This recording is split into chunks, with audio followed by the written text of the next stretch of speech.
For the first time in many months, there's a new national frontrunner on the Republican side.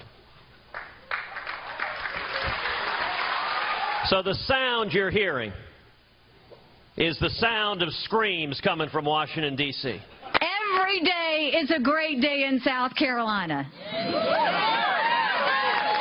Ladies and gentlemen, if we elect Marco Rubio, every day will be a great day in America. They come out with a voter violation form, which is a fraud as far as I'm concerned. And what he did with that whole thing was a disgrace. So we're not going to let that stuff happen anymore. I mean, we're not going to let it. We will not let it happen. We're all watching. You're all watching. Keep your eyes wide open.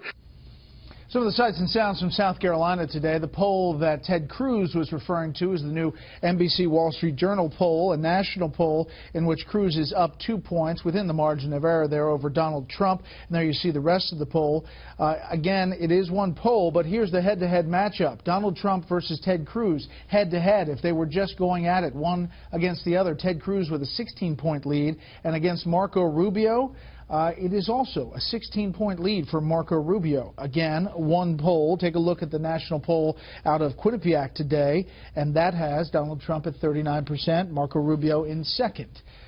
So, where are we in this race? Let's bring in our panel. Steve Hayes, senior writer for the Weekly Standard. A.B. Stoddard, associate editor of The Hill, and syndicated columnist Charles Krauthammer.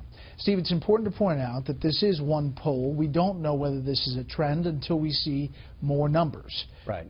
Just a small difference between those two national polls. I mean, it's, you know, you've got one that has Cruz +2, you have others that have Trump +20, +18. I think you identified the key question. Is the new NBC Wall Street Journal poll an outlier, or is it the beginning of a trend? And I don't think we have enough data to know. We'll certainly have a better idea when we see what happens in South Carolina on Saturday. We'll see what happens in Nevada on Tuesday. By the way, we have new numbers, Fox News numbers out of South Carolina tomorrow morning, 10 a.m. on FNC. Right. I mean, the national polls, I still believe the national polls tell us something. They tell us the direction that things are trending. For a long time, Donald Trump has had a commanding lead in national polls. It has been steadily shrinking, and if Ted Cruz has overtaken him, that tells us that there are developments in the race that we ought to be attuned to. The more important polls, of course, are the state-by-state polls, particularly the polls in the upcoming states, South Carolina, Nevada, and then the March 1st states. And in South Carolina, by all accounts, in the public polling, Donald Trump maintains a commanding lead. I mean, sometimes a 20-point lead.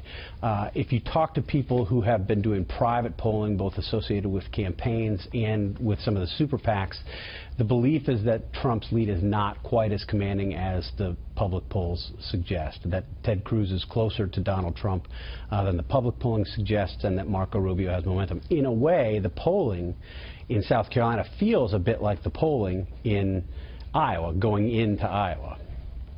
We should point out we'll have our own national poll tomorrow night at 6, South Carolina in the morning. A.B., the battle between Donald Trump and Ted Cruz is pretty intense in South Carolina. Today, Cruz gathered the media, defended an ad they have against Trump, played some of the ad, and then went over a lawsuit that's been threatened against Ted Cruz. Take a listen. Life, marriage, religious liberty, the Second Amendment. We're just one Supreme Court justice away from losing them all. We cannot trust Donald Trump with these serious decisions. You know, I have to say to Mr. Trump, you have been threatening frivolous lawsuits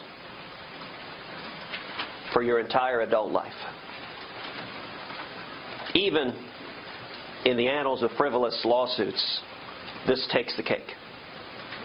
So, Donald, I would encourage you, if you want to file a lawsuit challenging this ad, claiming it is defamation, file the lawsuit. And this was the letter from Trump's lawyer that Cruz was responding to. Ted Cruz has already had one of his ads pulled off the air concerning Senator Rubio because it was totally false. Additionally, he was forced to apologize to Dr. Ben Carson for fraudulently stealing his votes in Iowa and was embarrassed by his phony voter violation form. He is a liar, and these ads and statements made by Cruz are clearly desperate moves by a guy who is tanking in the polls, watching his campaign go up in flames. Finally explains Cruz's logo. If I want to bring a lawsuit, it would be legitimate. Likewise, if I want to bring the lawsuit regarding Senator Cruz being a natural-born Canadian, I will do so. Time will tell, Teddy. I don't really have enough time, Brett, to go through how many things he's said that aren't true, starting with the fact that President Bush, led us into war intentionally, knowing he was lying about intelligence and all the other stuff. Also, he apparently predicted that the Iraq war would be a mistake, but no one can find him ever predicting it until we were a year into the war and things going south. Ted Cruz never apologized for stealing votes from Ben Carson. Ben Carson outperformed the polling in Iowa that came out 2 nights before the votes. He came in 4th. He did very well.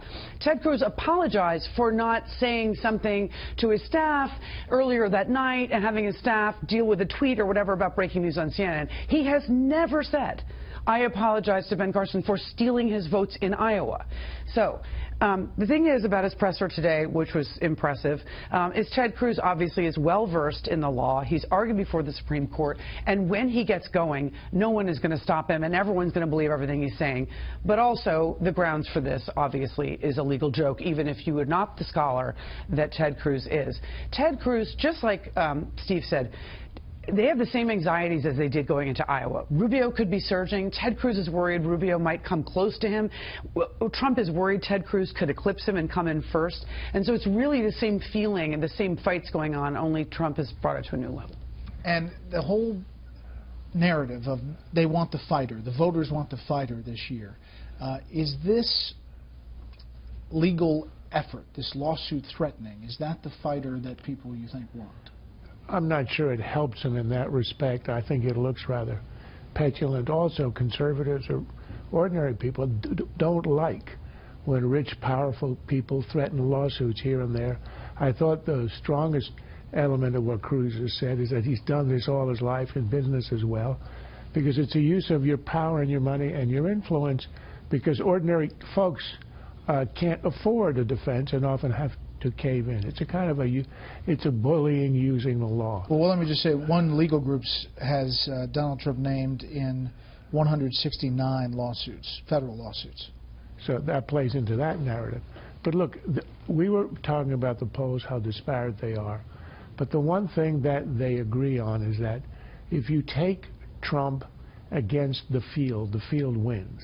And that's why I thought the numbers you just showed of a hypothetical one-on-one of a Cruz against a Trump, Rubio against Trump, with a 16-point lead, that tells you what we have been saying, which is so obvious for the last 6 months, that the problem in this race